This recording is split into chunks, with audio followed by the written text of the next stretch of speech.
Oke, teman-teman sekalian, kalau kita ngobrol tentang latihan, ada saat ini 3 ya, 3 kunci yang harus, teman-teman perhatikan.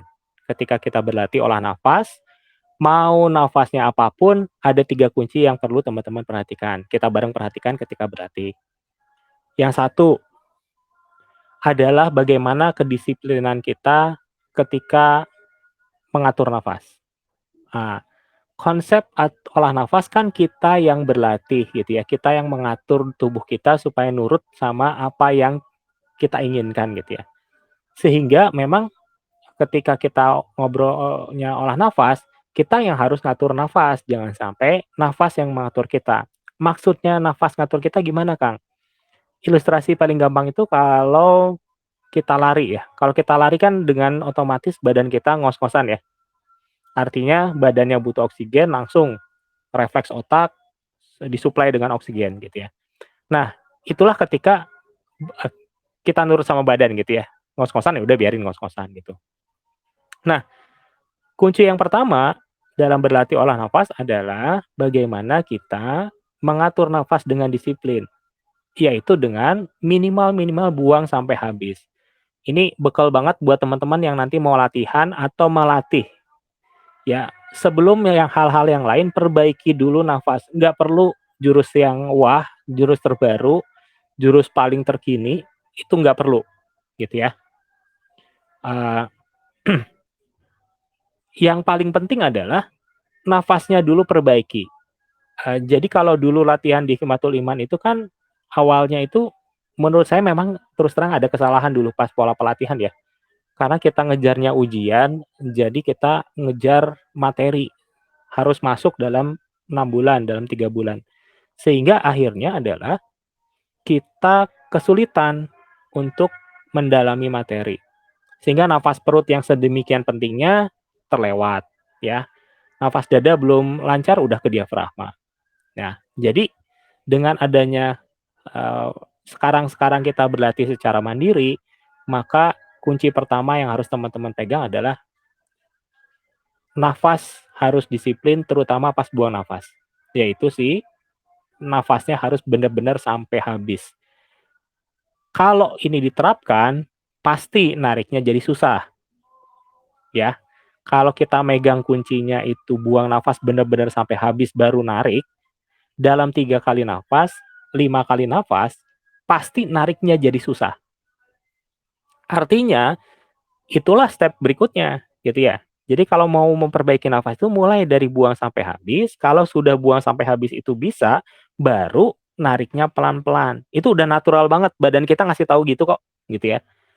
Nah, kalau buangnya udah sampai habis, nariknya bisa pelan-pelan, maka barulah nahan nafas yang diperlama, gitu. Nah, ini adalah bagaimana cara tubuh kita memang naturalnya seperti itu, gitu ya. Maka ikuti aja, sebetulnya kita tinggal ngikutin. Nah, ini yang dulu luput ketika kita berlatih. Kita terlalu sibuk ngafalin jurus, terlalu sibuk cari yang terbaru, padahal yang basic fundamentalnya eee, terlupakan lah kira-kira gitu ya. Nah, jadi teman-teman sekalian, kunci pertama dalam berlatih olah nafas adalah atur nafas dengan disiplin, harus kejam sama diri sendiri, terutama pas buang nafas harus sampai habis. Banget banget baru boleh tarik. Itu yang kunci pertama berlatih. Sampai saat ini kita udah baru ya, bukan udah ya, baru nemuin 3 sih. Nah, kunci kedua apa, Kang? Nah, kunci kedua ini juga sering kita ulang-ulang. Saya pengen banget di podcast yang pertama ini menekankan kembali, supaya nanti kualitas latihan kita bener-bener, udahlah latihan tuh nggak usah lama lah, 15 menit cukup, tapi bener gitu. Karena kalau kita latihannya bener, 15 menit, kita punya kesempatan latihan 20 menit bener gitu. Nah, ini yang nggak akan kita bisa dapat kalau latihan kita basic-nya nggak bener. Kalau kita basic-nya itu dari awal udahlah ngejar jurus selesai gitu, maka sampai kapanpun ya kita ngejar jurus selesai aja, kualitasnya nggak akan naik-naik gitu, gitu ya. Jadi penting banget buat disiplin kejam terhadap diri sendiri untuk megang kunci-kunci ini, gitu ya. Tadi kunci pertama adalah buang nafas sampai habis, udah dijelasin panjang lebar, ya. Teman-teman kalau di tengah-tengah pengen, berbicara ya, bisa kalau nggak salah melambaikan tangan deh di sini. Ini langsung muncul dan udah saya allow ya, yang tadi udah melambaikan tangan udah bisa loh, tinggal, unmute aja, nanya langsung gitu ya. Teman-teman bisa motong di mana aja, nggak usah nunggu sampai selesai gitu ya. Kita lanjut dulu. Kunci kedua tuh apa, Kang? Kunci kedua tuh kayak gini, ini juga terlupakan zaman dulu, karena dulu kita punya segmentasi pemisahan antara TD dan TM kalau dulu di Hikmatul Iman ya. Kalau teman-teman dulu di Hikmatul Iman ada metafisik, ada tenaga dalam. Dan dulu tuh dipisahkannya sejelas langit dan bumi gitu ya. Sejelas malam dan siang gitu. Nggak ada abu-abu, pokoknya TD, TD, TM, TM. Sehingga zaman dulu, kalau saya dulu berlatih zaman dulu, ya penggabungan dua ini cuma terjadi hanya di beberapa jurus saja. Di jurus halus biasanya. Barulah itu ada penggabungan-penggabungan. Jadi dulu konsepnya adalah basicnya adalah olah nafasnya kuatin, metafisiknya dipisah, mungkin di beberapa sisi digabungin. Nah, apa yang terjadi adalah teman-teman sekalian, setelah saya kan dulu saya setelah lepas dari Hikmatul Iman ya, maksudnya Hikmatul Imannya saya nggak lagi jadi pengurus gitu, saya kan punya misi waktu itu. Gimana caranya terapis itu bisa muncul dengan cepat. Jadi kalau zaman dulu kan terapis otodidak ya, otodidak, kalau syukur kalau pelatihnya itu adalah, terapis, jadi diajarin. Kalau enggak ya, ya otodidak aja, sekenanya gitu ya, terapis dapatnya. Nah, dulu saya punya misi, gimana caranya melahirkan terapis baru dalam waktu cepat. Kenapa? Karena ternyata dulu berlatih untuk bela diri yang bukbek ya, kalau sparring segala macam tuh gak kepake gitu ya. Persentasenya lebih banyak ketemu pasien dibandingkan ketemu dengan, dengan, anggaplah preman atau berkelahi gitu ya. Kebetulan karena lingkungan saya juga lingkungan yang alhamdulillah nggak banyak friksi gitu ya. Nah, sementara adalah ya kemampuan terapisnya nggak maju-maju nih gitu ya. Orang-orang nggak pede segala macam. Jadi saya punya misi untuk gimana caranya orang-orang punya kemampuan buat nerapi dalam waktu singkat gitu ya, nggak harus tunggu tahunan gitulah kira-kira. Nah, dari sisi latihannya saya mengamati, kenapa sih, apa sih yang terjadi ketika kita menerapi? Ini saya belum pernah jelasin ke orang lain ya. Saya jelasin ke teman-teman bagaimana saya dapetin kunci ini gitu ya. Saya melihat kalau nerapi itu apa sih yang terjadi? Oh, ternyata ketika nerapi itu selalu gabungan antara TD dan TM. TD-nya ngegempur gitu ya buat powernya, TM-nya yang nge-lead gitu ya, yang memimpin. Si energi mau digimanain itu TM gitu ya. Tapi powernya ada di TD. Jadi nggak pernah itu satu-satu gitu ya, nggak pernah TD doang gitu ya. Eee, kalau kita perhatikan itu selalu gitu. Nah, dari situlah muncul, oh gimana ya kalau kita berlatih digabungkan gitu, antara TD dan TM, jadi tidak lagi dipisahkan. Menurut pakem pada saat itu, ini di luar ini ya, apa ya, di luar pakem dasar gitu, karena dulu pakem dasar yang kami pegang, saya pegang lah gitu ya, zaman dahulu ketika Hikmatul Iman harus dipisah, nggak ada tuh gabung-gabung gitu ya. Nah, akhirnya saya ngulik gitu, berapa minggu sampai saya ini kenapa ya kalau kan dulu sempat vakum berlatih ya sekitar 2 tahun. Pas saya ulik ini kok ternyata energi yang saya dulu punya ketika rasakan ya, bukan punya lah. Saya rasakan ketika naik dasar 4 ke dasar 5, dasar 5 ke 6, ketika latihan lagi, dahsyat-dahsyatnya, itu muncul dengan segitu mudahnya gitu. Dengan mengaplikasikan tadi penggabungan TD dan TM ketika berlatih. Ternyata dia munculnya dahsyat. Saya udah ngerasa, "Uleh, sakti lagi nih," gitu ya. Kok tiba-tiba latihan 15 menit kerasa banget kayak dulu masih masih muda kan gitu-gitu ya. Di situlah mulai apa ya namanya, aha moment ya, nemuin, "Oh jangan-jangan ini." Kemudian diuliklah pada waktu itu kita ngulik di, gerakan angin satu yang full pakai, eee, penggabungan antara TD sama TM ini. Artinya apa? Ketika kita melakukan, angin satu kalau dulu mah dorong ke depan ya, misalkan dorong ke depan itu kan emang tangan dikejangin.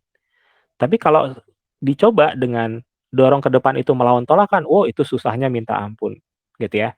Satu angin satu aja nggak beres-beres gitu ya. Bener-bener nggak beres-beres karena udah keburu capek lah gitu ya, belum nggak sampai-sampai gitu ya. Dan kebetulan dulu sempat bisa, emosi-emosian kalau zaman dulu ya. Jadi kepekaannya bisa ditinggiin kan zaman dulu. kita latihan itu. Jadi kalau dipakai kecepatan yang super tinggi, wah itu udah mundur-mundur, nabrak-nabrak gitu ya. Hanya berusaha untuk ngelakuin angin satu doang.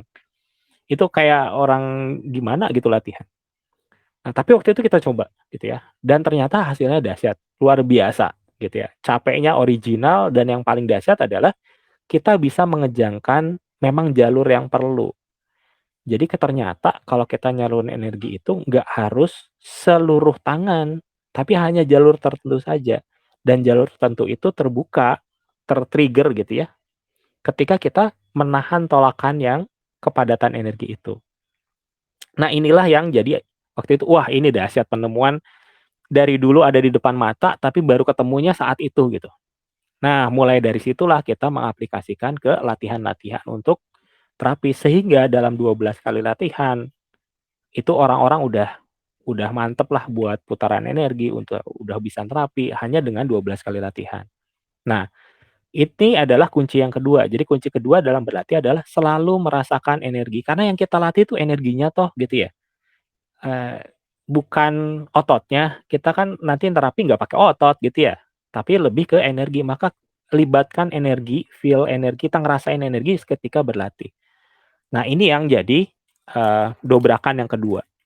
Ketika kita gabungkan satu dan 2 adalah nafasnya buang sampai habis, kemudian selalu merasakan energi, itu latihan jadi super super berat. Teman-teman nggak perlu deh jurus-jurus yang 10 gerakan. Lewat 10 gerakan itu udah susah banget pasti. Teman-teman bakal ngulik di satu gerakan, 2 gerakan, diulang-ulang, pasti itu aja udah. Karena memang saking kita sudah merasakan efek dari si latihan. Itu dahsyatnya seperti apa. Kalau zaman dulu, latihan itu kadang-kadang saya suka ngelamun tuh. Ngelamun lagi ngapain, pikiran kemana gitu ya. Tapi kalau udah latihannya begini, boro-boro ngelamun, nggak ada orang yang anggapannya ya, anggap aja kita lifter angkat berat gitu ya, lagi ngangkat barbel di atas gitu, mana ada orang yang ngelamun kalau ngerasain tekanan sedahsyat itu. Atau misalkan kita lagi dorong mobilnya ditanjakan gitu, mana ada orang ngelamun kalau lagi dorong mobil ditanjakan. Semua juga ini hidup dan mati ini kan gitu ya.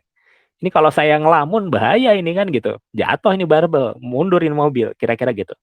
Nah itu yang saya dapat banget ketika, menerapkan kunci satu dan kunci 2 dalam berlatih. Jadi dahsyatnya luar biasa, eee, kepadatannya kerasa banget, percepatannya cepat, kemudian jalurnya kebuka, dan kita udah fokus banget udah, gitu. Nah ini yang, selama bertahun-tahun kita latih. Nah, dalam perjalanan berlatih yang online, kita nemuin yang kunci ketiga. Jadi kunci ketiga itu nggak datang tiba-tiba ketika satu dan 2 ketemu. Satu aja nemunya lama. Iya, satu aja nemunya lama. Satu kedua nggak terlalu lama sih, mungkin beda setahun lah gitu ya. Kedua, ketemu. Nah, 3 ini kan ketemunya bareng-bareng sama teman-teman yang berlatih secara online di XHI. Nah, kenapa? Nah, saya cerita nih sejarah kenapa nemuin, kunci yang ketiga. Kunci ketiga itu adalah kesinambungan nafas. Jadi nafas satu harus mendasari nafas berikutnya. Caranya gimana? Kalau kita dorong kalau kita dorong itu kan ada padet tuh. Nah, padetnya itu semua harus dibawa di nafas berikutnya. Jadi kalau zaman dulu, kalau teman-teman yang berlatih di Hikmatul Iman, mungkin refleksnya masih ke bawah. Refleks tuh gini, refleksnya pas buang, bas edan-edanan, pas narik lemes biasanya. Karena dulu begitu dilatihnya, bertahun-tahun begitu. Nah, saya pun dulu begitu. Jadi pas tarik udah dahsyat edan-edanan, keringat kuncur segala macam, pas tarik tes nyantai. Nah, saya mikir-mikir waktu itu, apa sih yang kok kok apalagi yang bisa kita bikin supaya si latihan ini lebih dahsyat lagi kan gitu. Nah saya perhatiinnya sebetulnya pas ganti-ganti gerakan, misalkan ya kita habis angin satu nih terus mau duduk, atau dari kuda-kuda mau berdiri, udah selesai nih mau berdiri. Saya selalu bilang ke teman-teman saya, ke murid-murid saya waktu dulu gitu, hati-hati kan gitu, karena ketika perpindahan itu, yang terjadi adalah konsentrasinya buyar, energinya ikut buyar. Dulu saya cuman aware tuh apa ya, sadarnya itu ketika ya tadi pergantian, gerakan yang besar misalkan dari duduk ke berdiri atau dari angin satu ke angin 2 kalau zaman dulu gitu ya, pergantian jurus gitu ya. Ah, itu kan potensi buat buyar konsentrasinya besar banget, gitu. Dulu saya aware-nya di sana, tapi setelah saya pikir-pikir, kalau setiap nafas juga kan sebetulnya karena tadi refleksnya orang itu udah capek banget pengennya istirahat, itu bawaan dari semua orang ya. Justru pas nariknya ini orang-orang jadi buyar gitu. Nah, jadi itu yang saya pikirin, loh kalau gitu kalau kita jaga konsentrasi antar nafas gimana efeknya? Nah, itulah yang jadi kunci ketiga. Kunci ketiga adalah kita misalkan mau latihan 10 kali nafas, berarti start di 1, akhir di 10 gitu, itu benar-benar terus dijaga konsentrasinya dengan wujudnya apa? Kepadatannya pas buang nafas pertama habis ambil semuanya. Jadi 1 itu berat banget, pas kedua lebih berat karena pas misalkan gini ya, pas dorong ya, angin anggap aja kita gerakan angin 1 yang pertama yang dorong ke depan. Buang pertama jebret gitu ya, anggap aja 10 gitu. 10 kepadatan ini diambil ketika tarik. Maka ketika buang yang kedua akan jadi 12, akan jadi 13 gitu ya, nggak mungkin turun. Nah sementara kalau biasanya, kalau kita nggak aware pas buang 10, pas nariknya di loss gitu, tes gitu, oh itu turun pasti, nggak 10, mungkin 5 gitu ya. Jadi naiknya kayak zigzag, naik turun gitu. Naik secara umum, tapi banyak yang kebuang. Nah kalau kita terapkan si konsep yang ketiga ini, naiknya pasti terus-terusan naik. Tapi apa efeknya? Luar biasa berat latihannya. Nah itu teman-teman yang kadang-kadang secara refleks kita menghindari, karena refleks kita kan pengennya enak ya. Wah pasti nggak mau capek gitu ya, karena kita tahu kalau lakukan ini pasti capek banget, badannya udah bayangin aja lah, kayak kita nih disuruh masuk kandang singa lah gitu ya atau disuruh masuk kandang kalajengking gitu ya, karena di sini banyak kalajengking nih, atau kamar tarantula isinya atau satu kamar isinya tokek semua misalkan. Belum masuk aja, badan kita kan udah siap-siap ya. Nah ini kan badan kita kan tahu nih kalau mau latihan tuh pasti berat, pasti capek, pasti apa. Kadang-kadang dia udah proteksi dulu gitu ya dengan cara nggak mau lah gitu ya. Nah, justru kita sebagai yang berlatih harus bisa gimana caranya ngebawa itu berat tuh, itu susah, hajar gitu ya. Makin berat, makin susah, makin seneng kita berlatih. Karena kita tahu dengan makin berat, makin susah, kita dapat sesuatu yang lebih dahsyat di akhir latihan. Bahwa ngapain sih kita kalau latihan kalau dapetnya biasa-biasa aja. Udahlah nggak usah latihan olah nafas online bareng-bareng gitu. Kamu latihan sendiri aja gitu-gitu aja kan gitu ya. Kita mah mau dapat sesuatu yang dahsyat, yang hebat, yang luar biasa gitu. Makanya kita latihan edan-edanan, fokus, berat kita cari, susah kita hadapi gitu ya. Nah, mindset yang itu bayangin betapa dahsyatnya kalau kita punya mindset seperti itu. Ya, kunci 1, 2, dan 3, ulangi lagi. 1 itu buang nafas sampai habis. Sebetulnya disiplin di nafas, tapi kunci yang 1 ini diturunkan lah gitu ya, yang minimal buang nafas sampai habis. Kedua, selalu ngerasain energi. Dan ketiga adalah nafas yang sinambung, minimal-minimal adalah semua kepadatan pas dorong, buang, itu diambil ke nafas berikutnya. Kalau kita kombinasikan ini udah dijamin latihan apapun yang kita lakukan jadi super berat. Ya, super berat.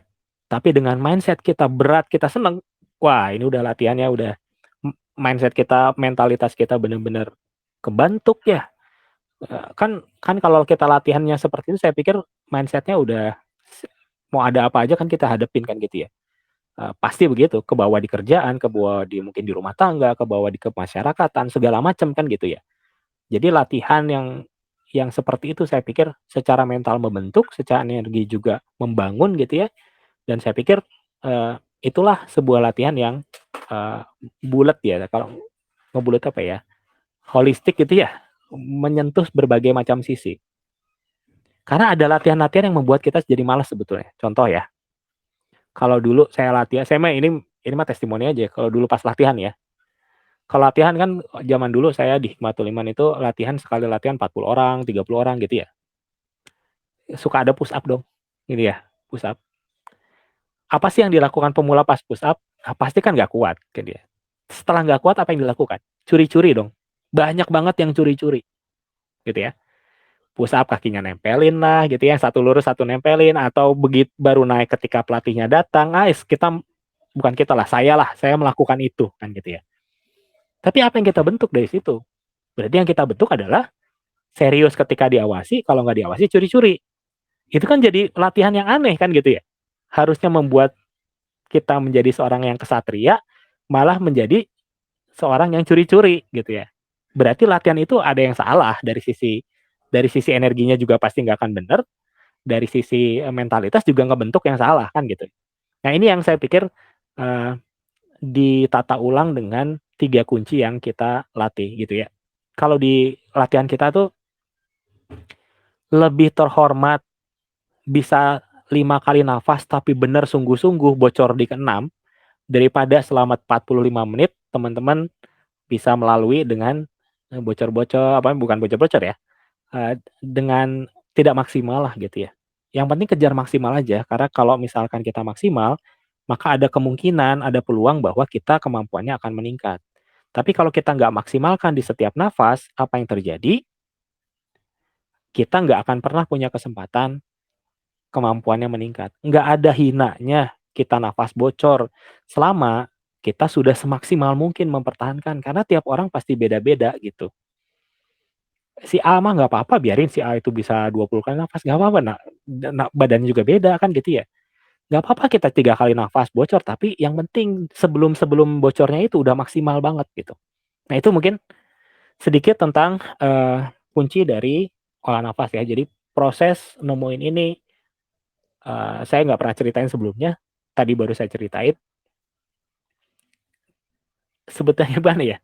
Udah ada depan mata, tapi baru baru kelihatannya itu emang bertahap lagi, nggak tiba-tiba segitu. Saya nggak tahu nih kunci keempat apa yang kita dapetin nanti kan gitu ya.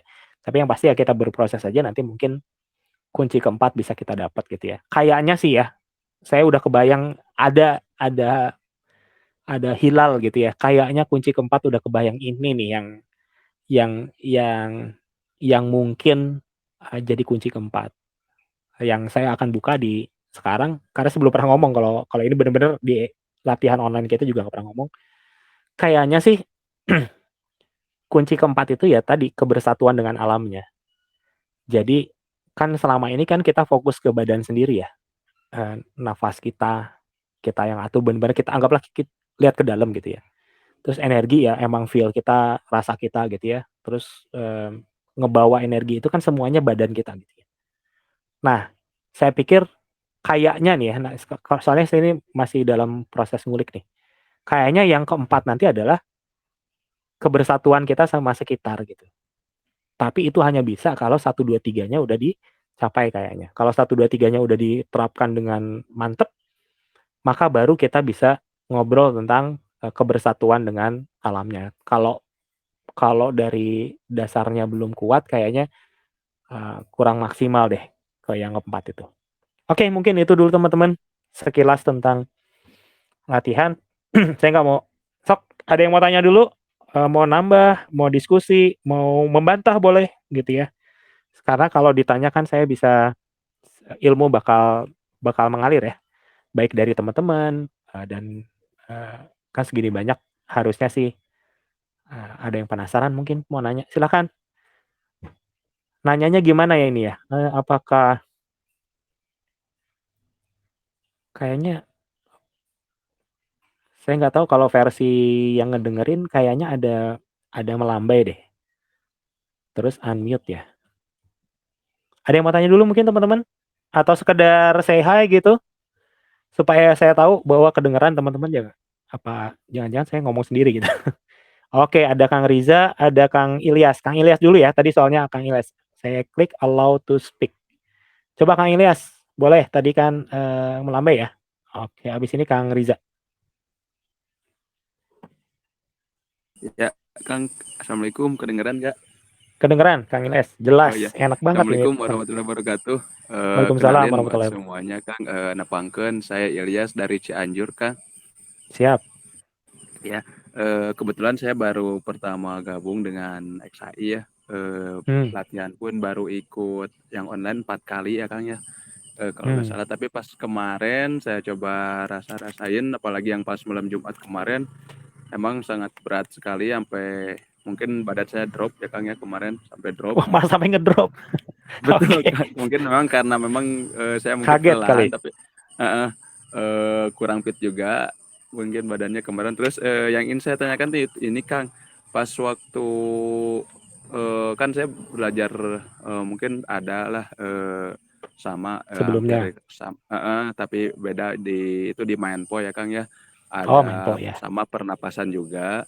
Cuman yang ingin saya tanyakan itu kalau di sini untuk hawa pernapasan dada itu kita pas tahannya itu harus posisi sekuat tenaga, sekuat napas kita atau segimana gitu Kang, itu yang ingin saya pertanyakan.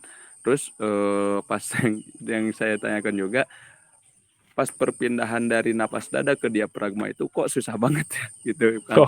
Asa asa berat pisan gitu Kang, kemarin ge sampai aduh asa mau pingsan gitu kemarin teh gitu Pak.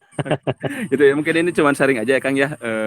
Ya Sip, mungkin pengalaman saya kemarin, hatur nuhun selama ini udah izinin bergabung buat latihan di Zoom gitu Kang. siap, Gitu Kang. siap, siap. Gitu Oh, aja mungkin Kang, bagus hatur ini. nuhun Kang. Ya. Oke, saya jawab dulu ya soalnya. Oke, menarik ini. Saya bukan jawab karena saya tahu juga, sharing aja lah gitu ya, sama-sama dari orang yang latihan sama yang latihan gitu ya. Oke, ini pertanyaan bagus nih tentang durasi nafas.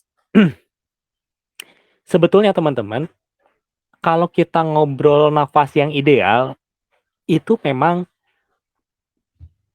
panjangnya itu sama, antara narik, tahan, dan buang. Makanya disebutnya kalau dulu namanya nafas segitiga, sama gitu ya. Tapi buat nafas ideal ini sulit, dan ada tahap-tahapnya. Nah, yang perlu kita lakukan adalah, saya ngulang ya, nge-breakdown si nafas gitu ya. Ketika kita berhenti nafas, mulai dari yang paling natural dulu, nggak usah dipaksain banget gitu ya. Mau tariknya slow, kan kita harus slow ya, pas buang juga slow gitu ya. Coba nanti teman-teman latih supaya volumenya standar-standar aja, nggak usah maksimal dulu. Karena yang kita kejar dulu adalah, satu, buang nafas sampai benar-benar habis aja dulu, gitu. Nah, nanti kalau sudah benar-benar habis, baru nariknya pelan-pelan. Step ketiga, baru tahannya diperlama. Nah, jadi ngobrol berapa panjang lama itu urusan ketiga gitu. Setelah buang sampai habis, nahannya bisa pelan-pelan. Nah, setelah udah di step ketiga ini barulah nanti kita mensetarakan waktu narik, tahan, dan buang. Tapi biasanya itu udah otomatis sih. Karena nanti badannya udah adaptasi. Karena mencapai fase ketiga ini kan butuh lah, artinya teman-teman udah latihannya udah rutin ya. Udah terbiasa badannya gitu. Nggak mungkin pada fase 3 tapi masih belang bentong, itu nggak mungkin lah. Itu takes time dan akhirnya waktu itu yang membuat kita badannya udah terpola gitu ya. Mungkin itu. Jadi nggak usah maksa banget maksa, tapi ikuti step by stepnya senatural mungkin. Nanti akan mencapai titik yang sama juga gitu ya. Itu mungkin kalau yang tentang durasi nafas. Apakah latihan kita berat? Semuanya juga ngerasain berat lah gitu ya. Itu udah pasti itu mah. Perpindahan nafas dada ke diafragma itu sulit. Teman-teman sekalian, saya belum tahu nih, teman-teman sudah ngulik belum ngerasain bedanya nafas? Kalau belum, saran saya coba teman-teman gini, porsi latihan ya, kalau kita ngobrol dari awal ya, pemula, porsi latihan itu selalu nafas perut yang harus paling banyak sebetulnya. Baru nafas dada, baru nafas diafragma. Contohnya gini, misalkan kita latihannya 1 jam. 1 jam tuh misalkan 60 menit ya, bukan 1 jam 60 menit. Maka nafas perutnya itu harusnya lebih banyak. Bisa jadi dia 30 menit sendiri. Si dadanya 20 menit, diafragmanya 10. Ini standar latihan buat yang awal-awal. Kenapa? Karena nafas perutlah yang harus benar-benar dikuasai. Diafragma ini akan menghasilkan energi yang besar, meledak-ledak, akhirnya perlu disalurkan dan akhirnya perlu disimpan. Kalau simpenannya yang nafas perut ini, penyimpan energinya ini kacau balau, tidak tertata, tersusun dengan baik, maka sayang banget itu latihan. Nanti setelah terbiasa latihan, barulah disejajarin kah atau sesuai dengan keinginan spesifik latihan tersebut. Misalkan latihan kita nafas dada udah bagus, dada udah bagus. Latihan hari ini misalkan full pengen ngegeder energi supaya bisa kerasa banget. Berarti nanti diafragmanya banyak kan gitu ya. Nah, tapi itu bisa setelah teman-teman dengan syarat nafas perutnya udah bagus gitu ya. Maka teman-teman sekalian ini penting nih, kalau kalau tadi Kang Ilyas nggak nanya ini nggak keluar nih ilmu. Kalau teman-teman itu baru, maka teman-teman latihan mandirinya ya. Kan kalau latihan online bareng-bareng kan wayahna ngikutin. Jadi memang rada sulit nih kalau teman-teman ikutan yang Kamis nih, baru nih, terus ikutan Kamis, oh pasti jungkir balik itu pasti. Tapi nggak apa-apa ikutin, karena dengan jungkir balik itu nanti cepet ngikutin adaptasinya gitu ya. Tapi kalau teman-teman nguliknya di latihan mandiri, maka dalam 1 jam, maka atau gini deh, dalam 100% ya, 50%-nya harus nafas perut, 30%-nya eh, nafas dada, barulah 20% si nafas diafragma. Hitungannya menit lah. Misalkan berarti kalau 60 menit, 30 menitnya untuk apa? Untuk nafas perut, berarti 18 menit, ya anggaplah 20 menit lah buat dada dan 10 menitnya buat diafragma. Kira-kira gitu komposisi yang saya saranin buat latihan pemula, gitu ya. Itu mungkin Kang, ini dapat ilmu nih. Kalau enggak, saya nggak Nuhun keluar Kang, ilmu ini. hatur nuhun. Sama Sunat. Oke, boleh Kang. Tadi Kang Riza ya? Kemana Kang Riza? Kang Riza, coba Kang Riza, ini lagi nih Kang Riza, melambai lagi coba. Soalnya nggak muncul. Oke, so Kang Riza, mangga Kang Riza. Habis ini Kang Dodi Indra. Oke, Kang Riza boleh? Silakan. Kayaknya harus di-unmute dulu sendiri, Kang.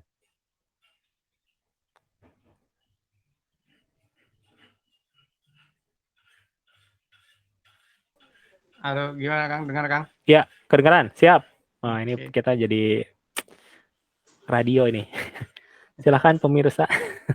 Oh, Sokder, gimana Kang Riza? ya. Pengalaman di XAI, saya ngerasain beda waktu dulu di lapangan dengan kita latihan di Zoom. Kalau di lapangan kan berjam-jam tuh, paling enggak kita lebih kurang 2 jam latihan. Itu udah juga Oh pakai ya, lari, sprint, lari, betul. penyeimbang, kayak gitu kan. Nah bedanya kalau kayak kita yang di ini cuma rata-rata 45 menit, tapi hasilnya ya kalau nggak boleh nyombong lebih, mungkin minimal samalah dengan yang 2 jam latihan. 2 jam Siap. latihan di real dengan 45 menit di udara, minimal samalah. Sebenarnya kalau mau jujur sih malah lebih rasanya gitu. Tapi takutnya nanti nggak enak dengar ya. Jadi eh, kalau dari segi materi kayaknya emang bedanya dari yang Akang bilang 3 tadi, yang pertama buang nafas sampai habis, itu emang pengaruh benar Kang. Kalau zaman dulu kan ya buang nafas mengejangkan ke otot sasarannya. Sementara Betul. kalau sekarang kan kita mainnya di energi gitu. Jadi emang buang sampai sampai habis itu melawan tolakan-tolakan, itu yang bikin dahsyat latihan di XAI. Nah, yang bikin tambah satu lagi mungkin gimana ya? Dibilang nggak berperan sih berperan, soalnya saya ngerasain gitu. Settingan energi dari Akang itu punya Oh, peranan penting juga gitu. itu rahasia itu sebetulnya. Ya, Ya udah sok tanyain lah sekalian. Sok biar keluarin lah sini. ya settingan itu emang kerasa gitu Kang, kalau kata Kang udah saya setting gitu. Awal-awal sih, kalau sekarang nggak tahu apa udah bobal atau udah keseringan sih Udah. nggak merasa ya Kang lempar-lempar gitu nggak kerasa. Tapi waktu awal-awal kerasa gitu Kang, kayak ada yang Betul, betul. blok aja gitu. Nah jadi Hmm. peran serta yang settingan itu ada ya. Kalau kamu buka-bukaan yang settingan atau ngajarin juga nggak apa-apa, Boleh bagus lah. itu. Oke, kita ajarin aja lah. Jadi nanyanya settingannya gimana gitu. Nah Oke. gitu. Oke, sip. Itu dulu Kang, kasih Kang. Siap. Pertanyaan bagus lah. Oke, karena ini podcast pertama dan udah kita buruk-buruk aja, dan sebetulnya kan gini ya, saya udah bilang ke teman-teman dari beberapa bulan yang lalu bahwa sebenarnya kan target 2022 adalah teman-teman mulai berani untuk melatih ya. Karena saya udah ngerasain gini, kalau zaman kita mulai SHI dulu kan kegiatan, istilahnya gini, sekarang itu kegiatan saya pribadi itu alhamdulillah makin banyak gitu ya. Di situ-situ juga, kan ini kan teman-teman tahu ya, saya ngebantuin Teh Ambar gitu ya. Wah, itu aduh, di belakang layarnya luar biasa tuh bantuin dia tuh. Itu bisa bangun jam 5 pagi, terus pulang buka komputer lagi, wah dahsyat lah gitu ya. Nah, terus saya mikir-mikir juga kan kemarin-kemarin, kalau semuanya bertumpu kepada seorang Azhari, nanti kalau saya nggak bisa gimana kan gitu ya. Padahal misi dari awal si XI itu kan meneruskan menjadi jembatan manfaat dan keilmuan buat generasi berikutnya gitu ya. Jadi mau nggak mau ya udah deh niatin aja dulu sugan. Nanti kan hati mas siapa yang tahu ya. Minimal saya udah niatin dulu teman-teman jadi pelatih-pelatih di area-area masing-masing lah kalau belum berani secara online mah ya. Makanya nyambungnya adalah oke saya bukain rahasianya gitu ya. Jadi teman-teman sekalian, enaknya latihan pakai Zoom adalah saya bisa ngelihat masing-masing. Jadi saya bisa ngelihat kali. Kalau gini kan saya nggak kelihatan ya kecuali pakai profil page-nya gitu ya. Kadang-kadang saya terus terang kalau nama suka lupa. Tapi kalau Zoom kan kebuka ya, kayak enak gitu.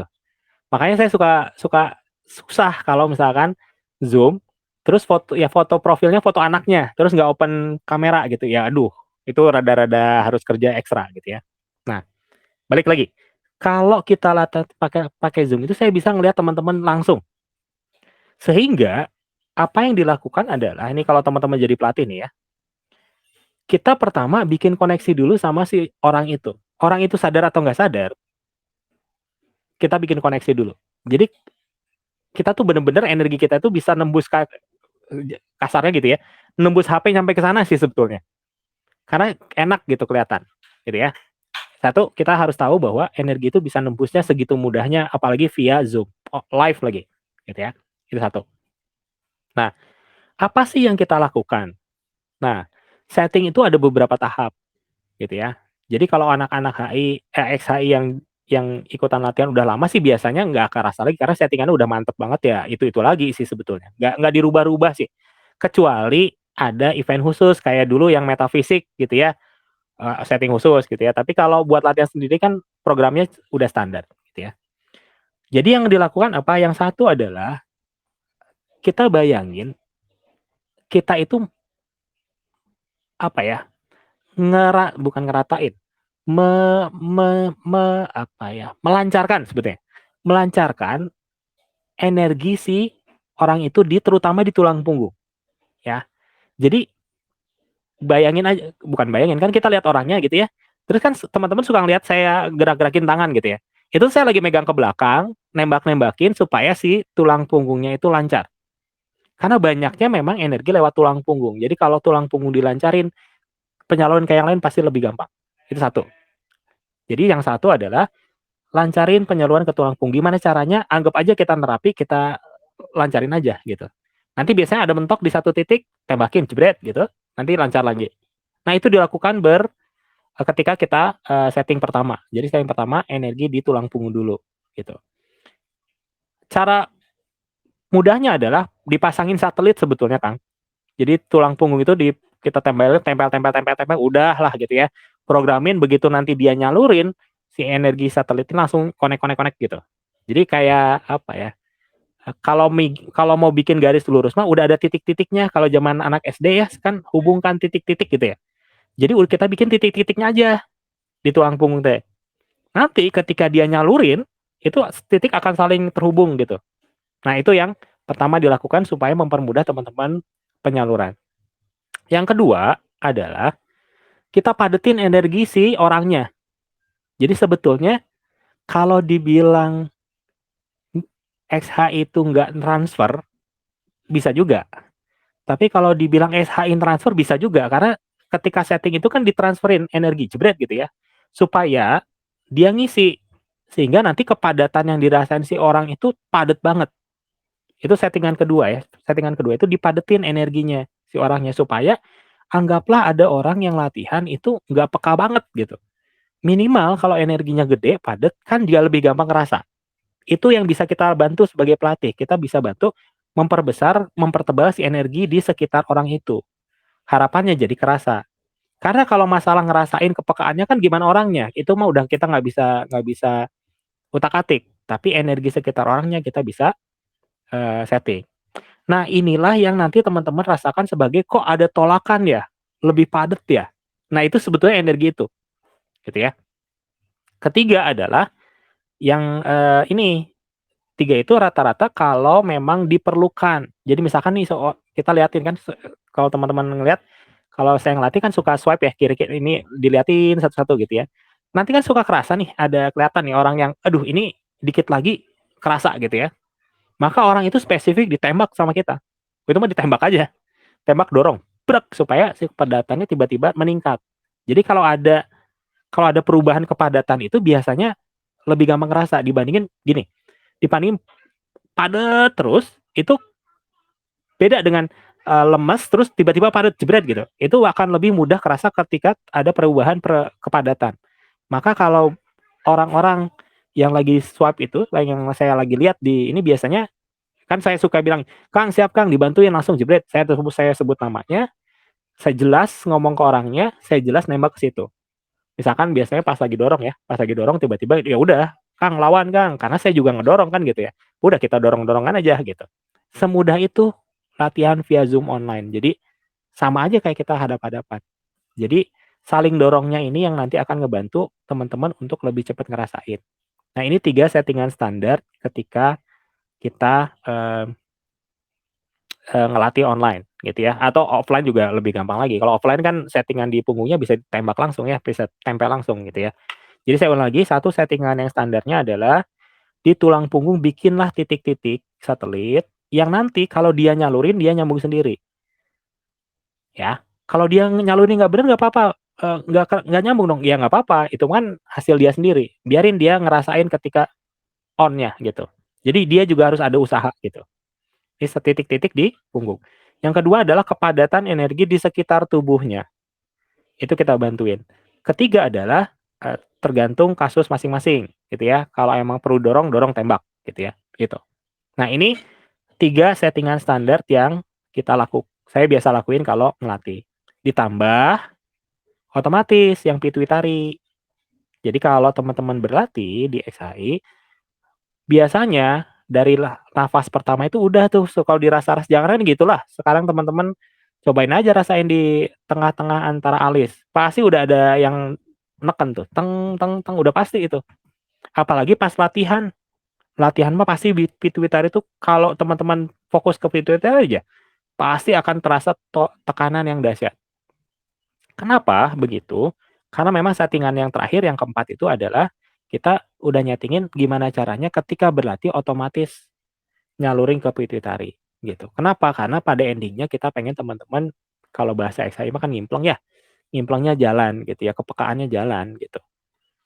Maka pituitari adalah hal yang wajib, organ yang wajib untuk disalurkan.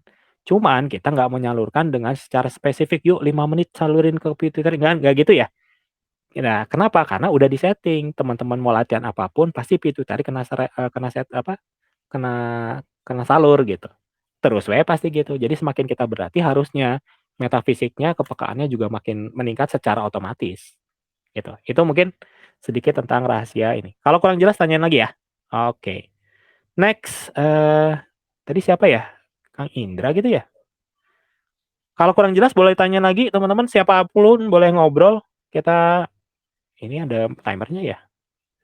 Masih ada lah 15 menit lagi lah. Seru nih bagi-bagi rahasia.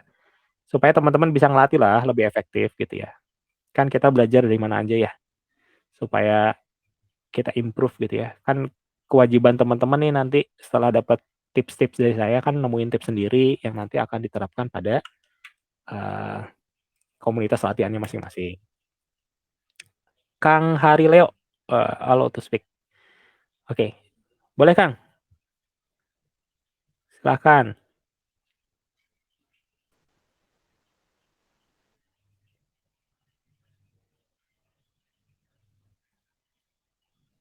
Boleh Kang Hari?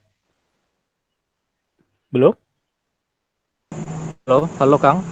Oke, habis ini Kang Atep ya. Tapi nanti Kang Atep harus wave lagi. Oke, boleh ya? Kang Hari Leo, boleh? Gimana? Saya mau tanya, ini kan saya sekarang walaupun tidak latihan nafas itu, kadang di perut itu keluar sendiri hawa panasnya gitu loh. Berputar seperti berlawanan arah jarum jam, kerasa banget. Nice. Nah, terus tapi makin kesini makin sering gitu loh Kang. Jadi ibaratnya kalau saya coba latihan, nanti pas nggak latihan malah muncul sendiri gitu loh hawa panasnya. Terus Pertanyaan pertama ya, itu apakah nggak apa-apa? Terus pertanyaan kedua, ketika saya coba salurkan ke 7 titik di tulang belakang, itu kayak bukan sekedar panas lagi ya, kayak kayak kesemutan gitu loh. Jadi kayak mata saya tuh kayak micing sendiri saking kerasanya, bukan sekedar sensasi aja, tapi kayak nyata gitu loh. Itu kenapa ya, Kang Oh, ya? siap. It- Oh, bagus Itu aja. banget. Terima kasih, Kang Sari. Siap. Ini pertanyaan yang bikin orang yang dengernya mupeng ya, kepengen. Oke, teman-teman sekalian, ini pertanyaan bagus ya. Oke, tiap orang punya si badan masing-masing, terus selama hidupnya gitu ya, terekspos dengan segala macam stimulan yang beda-beda juga gitu ya, sehingga pasti efek dari latihan itu beda-beda. Nah, pada dasarnya yang kita inginkan gitu ya adalah energi yang kuat banget dan terkendali. Sorry, saya ulangi ya. Energinya kuat, terkendali, dan konstan. Konstan itu penting deh. Ya. 1 kuat, 2 terkendali, 3 konstan. Gitu. Itulah yang kita capai dari latihan. Misalkan Kang, saya udah ini ternyata kerasa banget nih. Energi powerful. Oke, berarti mana yang harus kita latih? Terkendalinya kah atau konstannya? Maka latihan akan membantu di sisi itu. Gitu ya. Pada akhirnya manapun kita mulainya, sekarang saya mulainya dari pengendaliannya, energinya belum gede tapi dipindah-pindahin tuh kerasa jelas gitu ya. Itu oke. Nanti yang dikejar adalah kuat sama konstannya. Gitu ya. Atau Kang, saya tuh sebetulnya power kuat, kerasa banget, gede, panas gitu, udah bisa dipilih, tapi kadang-kadang ada, kadang-kadang enggak. Berarti konstannya yang harus dilatih. Karena sebuah latihan itu tadi membentuk tiga kesatuan itu ya, antara powernya, terus pengendaliannya sama konstannya. Nah, pertanyaannya tadi kan, Kang kalau tiba-tiba muncul sendiri di perut, apa-apa atau enggak? Oh ya nggak apa-apa, berarti udah bagus. Tinggal ketika muncul, dia harus nurut sama kita. Disimpan mau, dipindahin mau. Nah, disitulah nanti berarti begitu muncul, tek, teman-teman harus atau olah nafas, mau dikemanain dulu gitu ya, baru simpan lagi. Nah, itu mungkin kalau kasus Kang Harileo seperti itu. Terus Kang saya pertanyaan kedua adalah saya nyalurin ke 7 titik di tulang punggung, itu bukan panas lagi sampai kesemutan. Normal atau enggak, apa-apa atau enggak gitu ya. Saya pikir itu sangat normal. Gini, teman-teman sekalian. Nah, ini saya ngobrol hawa panas deh.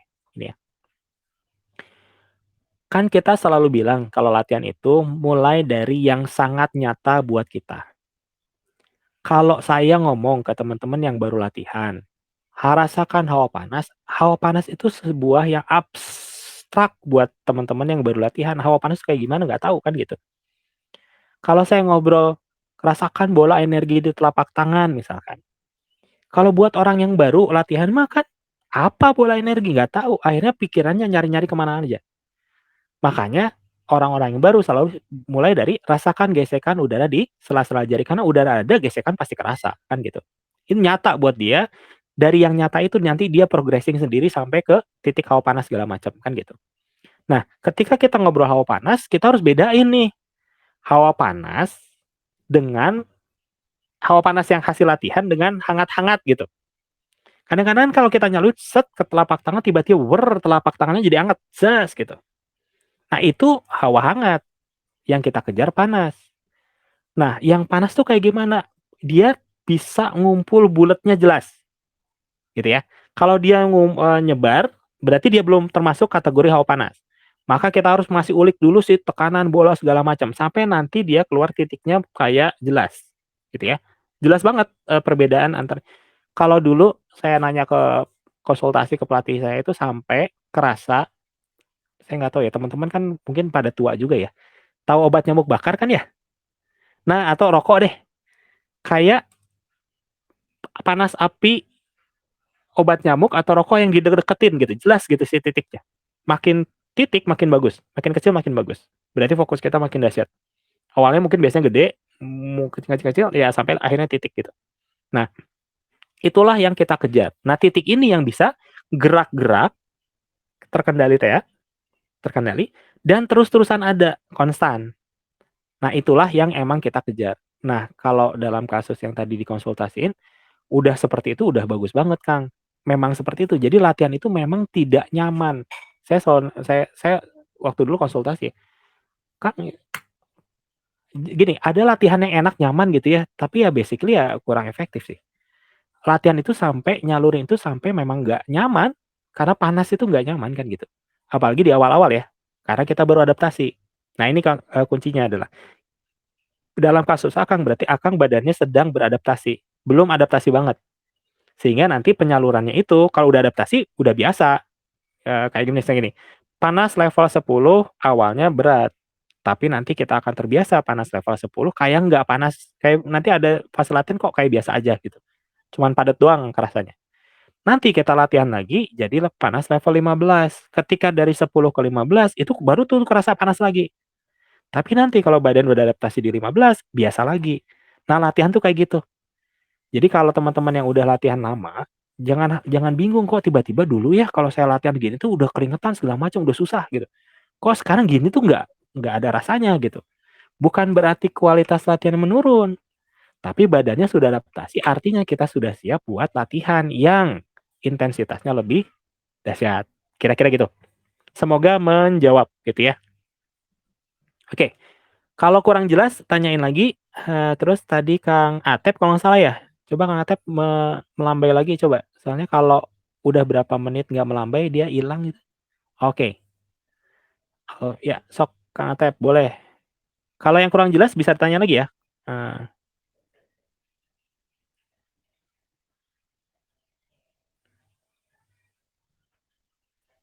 Assalamualaikum.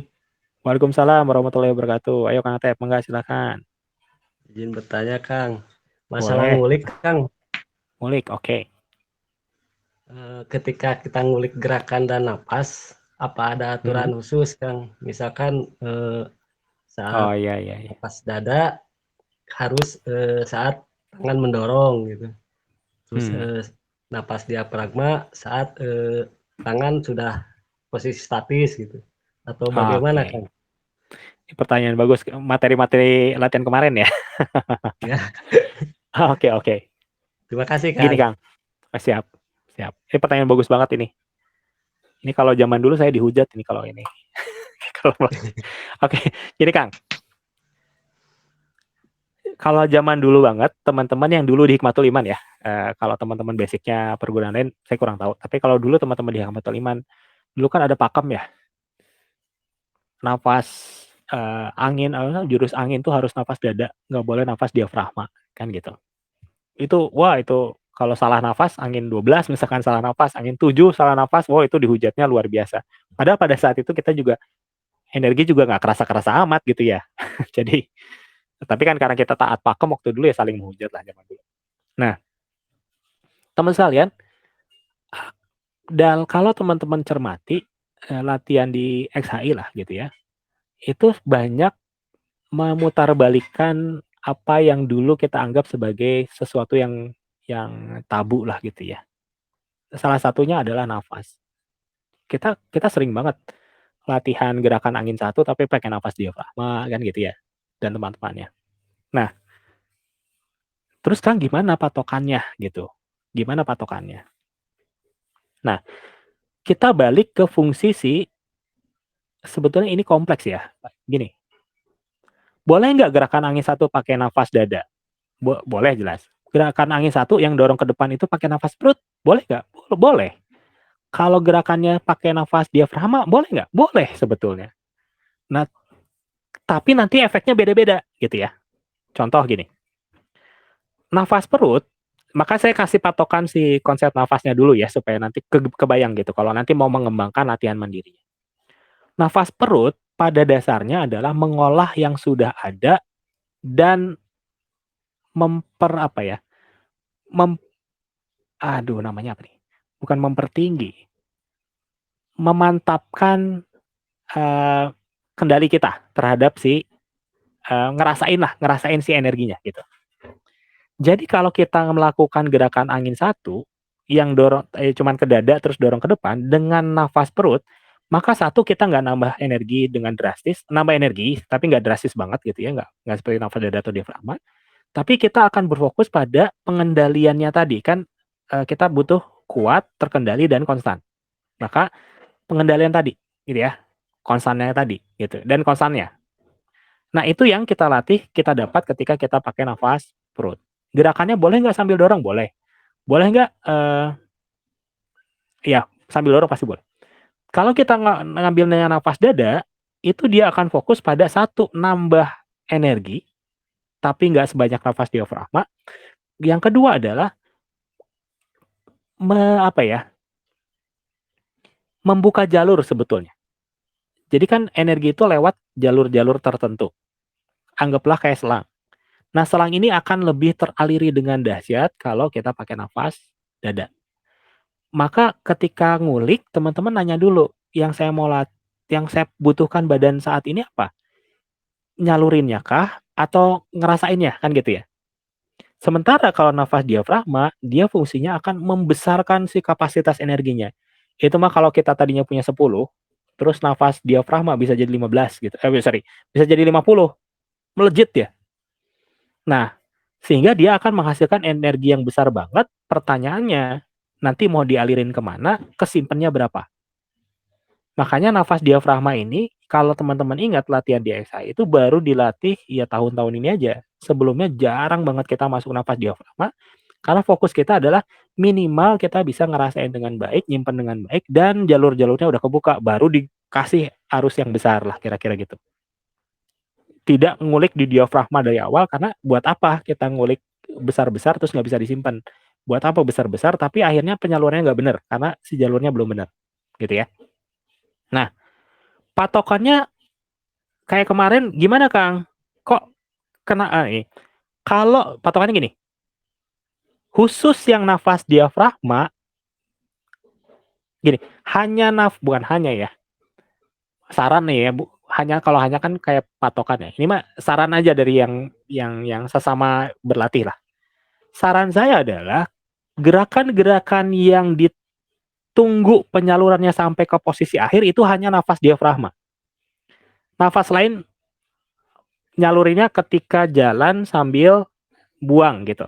Tapi yang pas buangnya ditahan dulu sampai posisi air baru dibuka, itu si nafas diafragma. Karena di posisi yang kayak gitu kan kita ngejar ledakan. Kalau dia pakai nafas perut, udah jelas nafas perut nggak bisa ya, karena kan nggak ada nahan. Kalau kita pakai nafas dada, si letupannya nggak sebesar nafas diafragma. Sehingga ya efek nembaknya nggak akan sedahsyat ketika nafas diafragma. Bisa, tapi nggak seefektif kalau pakai nafas diafragma. Kita kan ceritanya mau memampatkan terus meledakan, jebret gitu. Nah, jebret yang dahsyat itu kalau pakai nafas diafragma. Makanya biasanya gerakan-gerakan yang ditunggu penyaluran sampai terakhir baru ditembakin gitu pakai nafas diafragma. Fungsinya buat apa? Fungsinya adalah buat menghasilkan ledakan. Ledakan buat apa? Ledakan itu nanti menghasilkan kekosongan energi di badan kita. Yang itu akan cepat diisi sama energi yang lain. Sehingga akhirnya kecepatan tembak, daya tembak kita akan meningkat gitu. Nah, gerakannya sekarang mau apa? Bebas. Nah, ini yang dahsyatnya.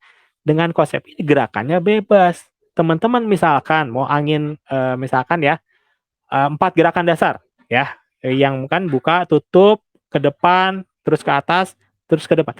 Boleh nggak Kang itu pakai nafas diafragma terus ditunggu terakhir dihentak? Boleh. Tapi nanti efeknya adalah teman-teman, bukan tapi efeknya. Sehingga efek dari latihan itu adalah kita tadi meledak-ledakin energi. Nah, terus yang harus kita pegang lagi nih, kalau kita sudah meledak-ledakan energi, pasti kita akan terpicu tuh energi keluar gede, apa yang harus dilakukan? Gitu ya. Mau nggak boleh tuh latihan, cuman latihan diafragma doang, begitu doang, nggak boleh kata saya. Ini bukan nggak boleh, saran saya lah. Jangan gitu, sayang. Karena ketika energi sudah tinggi, sudah dahsyat begitu, cepet-cepet bawa ke nafas dada, supaya dia jalurnya memperbesar. Kan kalau nafas dada biasa kan jalur yang itu-itu aja. Ngebesarnya tuh nggak terlalu cepet ya. Tapi kalau udah dahsyat gitu, cepet-cepet bawa ke nafas dada supaya memperbesar jalurnya cepat. Setelah latihan, simpen ke perut, kan gitu ya. Kang, boleh nggak misalkan saya gerakan angin 1, misalkan tarik, tahan, buang ke depan gitu ya. 1 kali nafas dada, terus nafas diafragma, nafas ketiga dada, nafas keempat diafragma, begitu, putar-putar. Boleh. Karena itu akan menghasilkan tadi, meledak besar, salurin, meledak besar, salurin, meledak besar, salurin. yang nggak boleh gitu ya. Yang nggak boleh nih, saya mungkin kalau dibilang yang nggak boleh cuma satu sih. Yang nggak boleh adalah lupa awal perut, akhir perut. Itu nggak boleh kata saya. Kenapa? Ada 2 alasannya. Satu, berarti hampir banyak buang-buang energi, hasil energinya banyak yang terbuang karena nggak disimpan dengan baik. Yang kedua, yang bisa sedikit fatalnya, bukan fatal ya, energi level kita mah ya segitu-gitunya lah ya. Kita kan bukan orang sakti juga, ya oke lah, ya paling paling gimana sih efeknya kan gitu ya. Tapi pada dasarnya ketika kita tidak menyimpan dengan baik, energi itu akan tersimpan di bagian-bagian tubuh yang tidak seharusnya, misalkan masih nempel di pundak misalkan. Kalau dia lama di pundak, itu biasanya nanti pegel, nanti kadang-kadang cedera atau apa. Nah, itu biasa terjadi kalau kita nyimpennya nggak bener. Maka simpanlah energi ini dengan benar. Bersiap-siap kalau nanti teman-teman energinya besar. Kalau energinya besar kan nyimpen terlalu lama dengan tidak diniatkan kan itu punya efek samping lah gitu ya. Itu mungkin teman-teman tentang ini pertanyaan bagus banget ini. Ya, intinya jadi bisa diulik gimana-gimananya. Patokannya cuma tadi ya, awal harus perut, akhir harus perut. Sisanya ingat-ingat fungsi nafas ini. Ini kan direkam ya. Jadi nanti ini kan ada rekamannya, nanti direkam lagi, dicatat deh gitu ya. Jadi benar-benar terbuka gitu ya si ininya, peluang buat nguliknya gitu ya. Oke, mungkin teman-teman sekalian ada satu pertanyaan lagi mungkin? Kesempatan terakhir deh. Udah 1 jam nih kita, alhamdulillah. Saya pikir bakal nggak banyak yang nanya, tapi pertanyaan bagus-bagus ini. Ada yang mau nanya satu lagi mungkin teman-teman sekalian? Nambah pertanyaan Kang dikit Kang. Oh boleh, siap, boleh. Ya terkait dengan yang tadi yang baru Kang terangin. Kalau dulu kan, kalau saya nggak salah ya Kang, kalau menyalurkannya ke dalam kan pakai di saat menahan gitu Kang, diafragma menahan, baru disalurkan ke kepala misalnya gitu. Itu Oh juga gitu. baku kan enggak gitu Kang? Itu loh Oh, Kang. nyalurin pas nahan? Iya. Oh, Itu apa itu baku memang kayak gitu atau takut salah gitu Kang? Soalnya kayak yang gitu. sekarang kan kayak kita nyalur-nyalur ke tulang punggung di jurnal astral kan rada-rada Terus-terusan bingung malah. juga gitu Kang. Waktu pakai nafas perut oke lah lancar, tapi kalau misal mau pakai dada atau diafragma nih waktu nyalurnya ditahan atau gimana gitu. Oh, oke, siap. Yang Oke, siap. Nah, gini Kang, ini pertanyaan bagus lagi nih. Soalnya ini kita dapatnya dari praktek sih. Oke, gini Kang. Ada patokan dasar. Patokan dasar ini bisa dimodif gitu ya, tapi ini patokan dasar ini gitu ya. Supaya kita ngerti dulu pemikiran dasar penyaluran. Kalau zaman dulu ya, kan kita kita penyaluran dasarnya itu adalah bolak-balik. Jadi contoh ya, gerakan angin 1, gerakan pertama, pas tarik, hawa di dada, tahan, pas tahan apa yang dilakukan? Pas tahan itu kita udah niatin mau ke tangan. Jadi sebelum dia menyalur, kita tuh udah kayak ngebukain, kamu bakal ke sini loh, gitu ya. Dia belum ke sana, tapi kamu bakal ke sini. Nah, itulah yang dilakukan ketika tahan nafas. Pas buang, barulah si kerannya dibuka, set, dari gerakan pertama ngebuang, dia udah baru nyalur. Nah, pas tarik, dia balik lagi, kan gitu ya. Jadi kita akan, yang teman-teman dulu latihan di HI, di Hikmatul Iman, pasti refleksnya adalah pas tarik balik lagi, kan gitu ya. Nggak ada tuh yang disimpan terus di depan, terus-terusan di titik itu, gitu ya. Itu patokan yang memang standar zaman dulu. Jadi wajar kalau kita punya kebingungan, gitu ya. Jadi patokan zaman dulu adalah tarik itu selalu dibalikin ke titik asal, entah itu perut, dada, atau ulu hati ya, kalau diafragma. Terus pas tahan, dia itu memikirkan gitu ya, memprogram mau kemana si energi ini, atau biasanya dirasain putarannya, baru pas buang disalurkan ke titiknya. Jadi selalu bolak-balik bikin si putaran itu, gitu. Nah, terus gimana dengan yang sekarang kita latih gitu ya, kan kadang-kadang kita nggak ngobrol jurnal astral deh, ngobrol yang SAI ya, kan teman-teman suka di tangan terus di tangan, tarik tahan buang di tangan, tarik tahan buang di tangan, nggak dibalik-balikin gitu ya. Nah, penyaluran yang kita latih itu kan sebetulnya ya menurut saya zaman dulu itu dikasih yang aman menurut saya. Karena bayangin kalau zaman dulu itu kan si metode latihan akan tersebar oleh keribuan orang ya. Zaman dulu kan kita mungkin ratus ribu orang gitu ya. Sehingga saya pikir dulu guru utama kita ngasih yang aman gitu ya. Ya, karena ya tadi yang paling aman sih ya bolak-balik gitu. Bolak-balik sehingga nanti kebentuk siklusnya. Kedua, nggak akan ada yang energi gede banget di satu titik. Takutnya saya pikir kalau dilakukan di-pooling di satu titik, bisa jadi ada orang yang berbakat tiba-tiba energinya gede, bisa kejadian yang tidak diinginkan lah kita gitu. Nah, itu mungkin alasan ya, mungkin alasan kenapa dulu latihannya nafas segitiga dan disikluskan seperti itu. Nah, kita sebetulnya kalau sekarang tanya patokannya gimana kan kalau ngelatih? Nah, ingat bahwa kita bisa pooling di satu titik seperti ketika pas nerapi. Patokannya lihat pas nerapi aja. Kalau kita nerapi, kan kita bikin energi, bola energi, terus tempelin, dan itu kan terus-terusan kita nyalurin kan ya. Bukan nyalurin ya, kita arahnya kan satu arah. Sampai si pasien ini tidak nyerap lagi. Kan nggak buang gitu ya. Terus ditarik lagi sama kita, kan nggak diyoyo gitu kan. Terus gitu.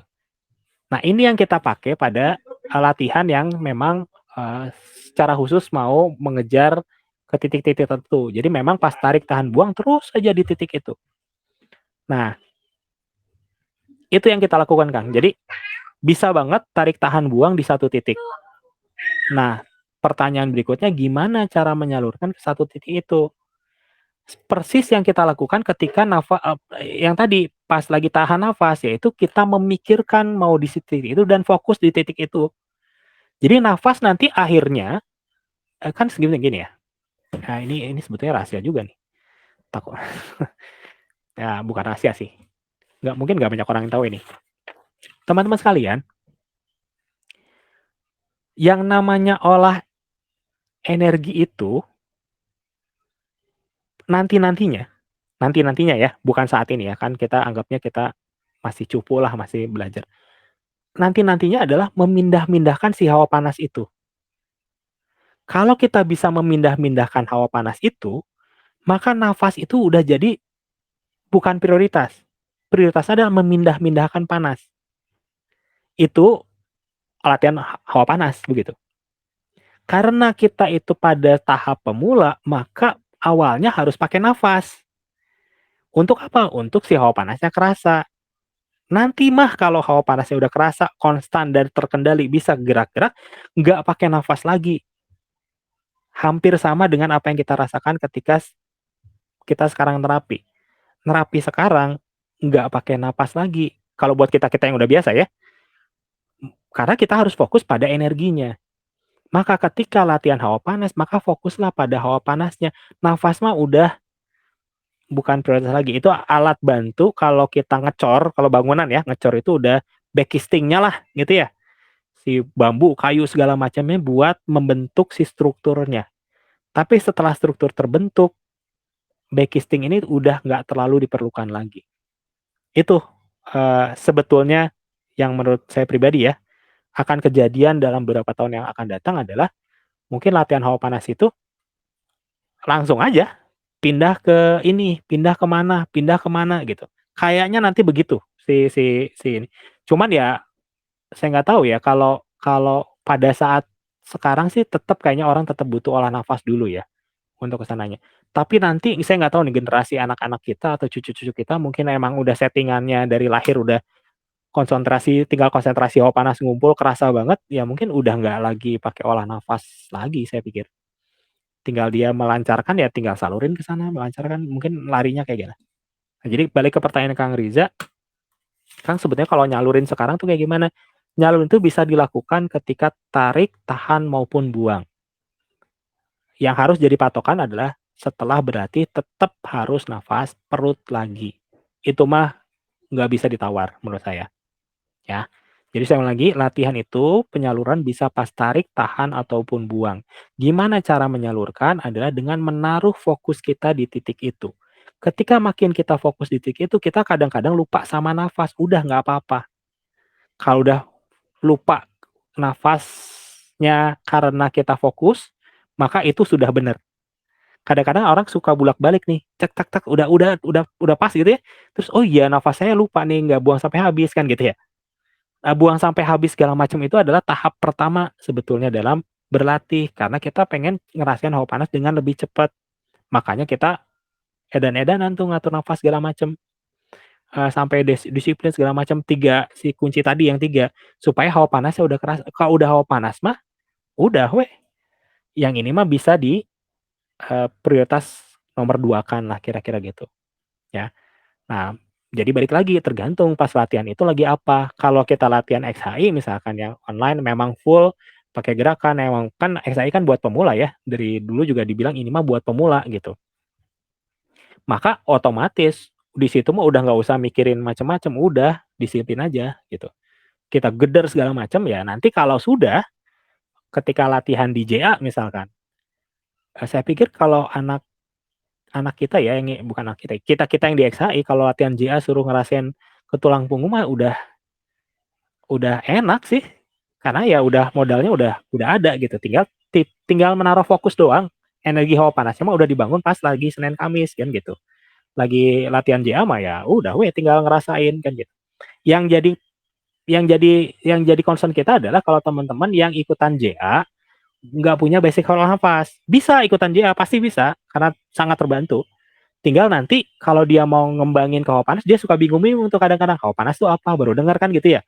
Nah, yang gitu-gitu yang menjadi PR buat, kami yang di JA untuk kita-kita lah yang di JA buat ngebantu, pemahamannya supaya bisa kan gitu.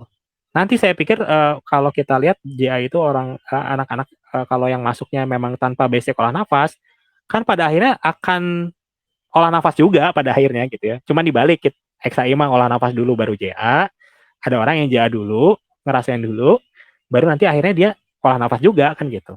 Nanti dia akan juga ngalamin harus nafas disiplin kalau mau hawa panasnya kuat.